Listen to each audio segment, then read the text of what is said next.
Please welcome back to Justice Southbury, Laura Timmons.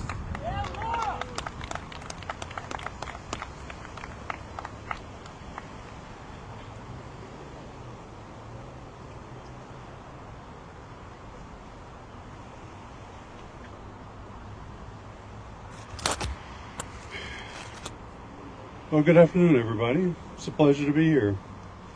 My name is Laura Timmons. I go by she, her pronouns.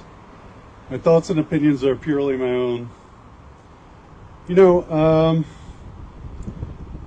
as we start to enter into June, it becomes Pride Month.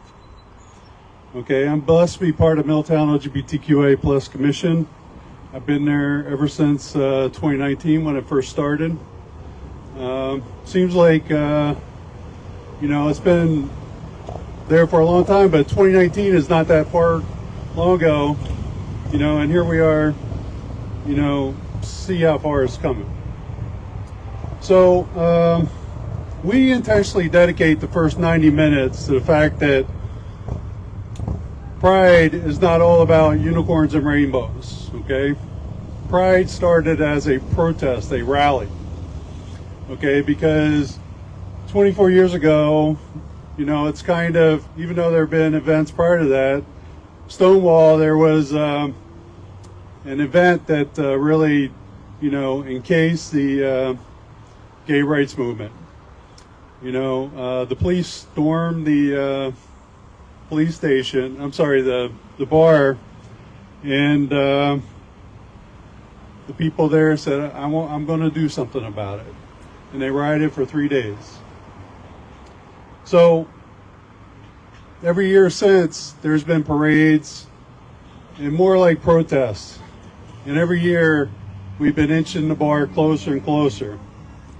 And to kind of tell you from a timeline perspective, you know, again, it seems like forever, but in a landmark decision on June 27, 2013, right, only 11 years ago, the Supreme Court ruled that the Defense of Marriage Act unconstitutional and found that the federal government cannot discriminate against marriage, lesbian, and gay couples for the purposes of determining federal benefits and protections.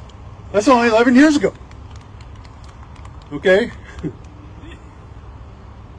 For transgender community, you know, there was another Supreme Court ruling in 2020. Okay? That nationally protected from employment discrimination, okay?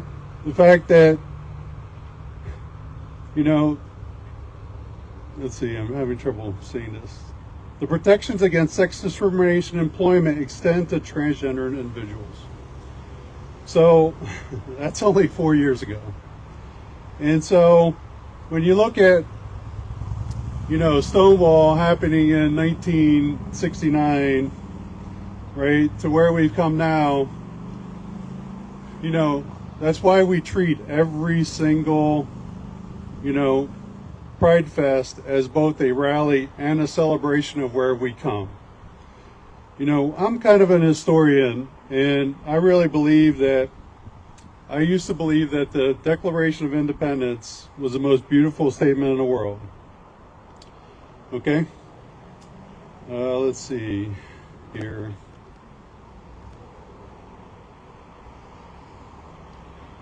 It talks about how all men are created equal. Well, you know what? It has a fatal flaw in it. It was for all white men. It didn't include women, it didn't include black, it didn't include many of the minorities that we have now, and certainly didn't include gay people. So what I'm trying to do in 2024 is advocate that we have to do something about it, okay? Since those landmark decisions of gay marriage and giving transgender rights equal protection, there's been an onslaught of bills that have just assaulted our community, okay? And I really need myself and everyone around me to advocate and adopt leaders who stand up for our rights and the rights of our communities, okay? You know, we need somebody who has empathies with the difficulties of our communities. And we need a leader who's willing to fly the Pride and BLM flag, just without disrespect. Okay, not just doing it for their own personal reasons. Because you know what, you talk about words matter. I get called a lot of names a lot of times. Unfortunately, I got a thick skin. But I listened to it multiple times, especially on the news. In my opinion, it shows ignorance and disrespect. Living authentically is difficult during these times, and what I need is more advocates and less adversaries. So please help me out. Thank you.